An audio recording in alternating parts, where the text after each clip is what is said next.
Alors, chers bien-aimés, bonjour. Nous allons continuer notre série d'études sur le prix de notre foi et je trouve cela nécessaire. Le livre de Jean chapitre 21 verset 18 nous dit ceci. En vérité, je te le dis, quand tu étais plus jeune, tu saignais toi-même, tu te saignais toi-même et tu allais où tu voulais. Mais quand tu seras vieux, tu étendras tes mains et un autre te saignera et te mènera où tu ne voudras pas. Tout homme né de l'esprit est celui par qui l'esprit conduit où il ne voudra pas.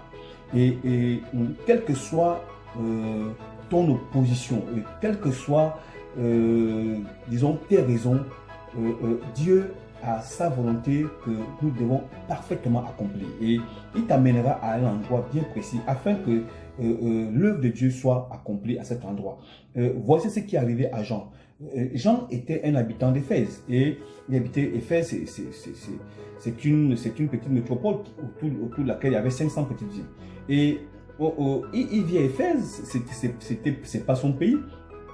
Et il est déporté, étant à Éphèse, il est déporté, non de son gré, hein, mais c'était de la volonté de Dieu dans l'île appelée Patmos. Et c'est de là-bas il va faire la plus belle rencontre de sa vie. Si tu es chrétien et que tu as accepté Jésus et tu as accepté de crucifier la chair, parce que le monde a été crucifié, bien-aimé, sache que tu seras comme ce que dit le livre de Jean chapitre 3 verset 8 qui dit ceci que il en est ainsi de tout homme qui est né de l'esprit. Le vent souffle, c'est-à-dire que l'esprit t'amènera où tu ne voudras pas. Et tu ne sais d'où il vient, il t'entraînera de cette manière. Alors, étant donné que tout homme né de l'esprit est comme un vent et que Dieu le conduit où il veut, nous sommes déjà participants de la nature divine de Dieu. Frère, sachez-le, je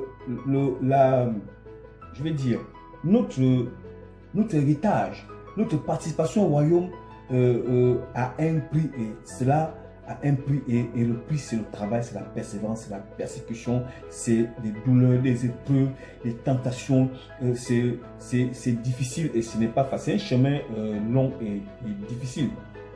Vous savez, la tribulation fait partie de notre package et c'est un mal nécessaire, c'est un concours pour nous, c'est une épreuve pour aller de l'avant, pour gravir les échelons. Et c'est un couloir par lequel on doit passer, j'ai envie de dire un corridor. C'est un chemin obligé pour tout chrétien. Vous savez, si on ne vit pas d'épreuve, quelle est la preuve pour nous que nous aimons le Seigneur? Paul peut le dire dans le livre de Galates chapitre 6, je crois, verset 17, il dit ceci, que personne désormais ne me fasse de la peine, car je porte sur mon corps les marques de Jésus.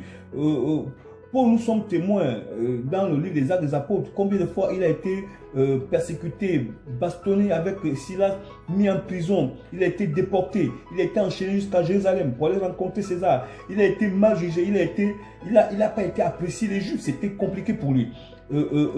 Pierre dit d'une manière simple, hein, dans le livre de 2 Pierre chapitre 1 verset 1, il dit ceci, Simon Pierre, serviteur et apôtre de Jésus, à ceux qui ont reçu en partage une foi du même prix que la nôtre par la justice de notre Dieu et du Sauveur Jésus-Christ.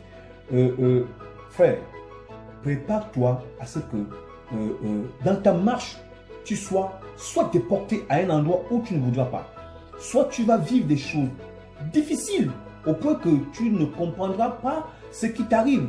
Mais c'est normal, parce que dès lors que tu es chrétien, surtout si tu portes le royaume en toi, si tu portes la parole de Dieu, si tu témoignes de Jésus, tu ne seras pas et tu ne seras jamais le bienvenu. Le monde va te vomir, il t'a jamais vomi. Le monde va t'haïr, il t'haït déjà. Et que toutes les épreuves que tu vas subir, c'est important. C'est que là, tu participes au royaume de Dieu. Demain, nous allons continuer en voyant, disons, on va voir la vie de nos pères. Que Dieu obéisse. Amen.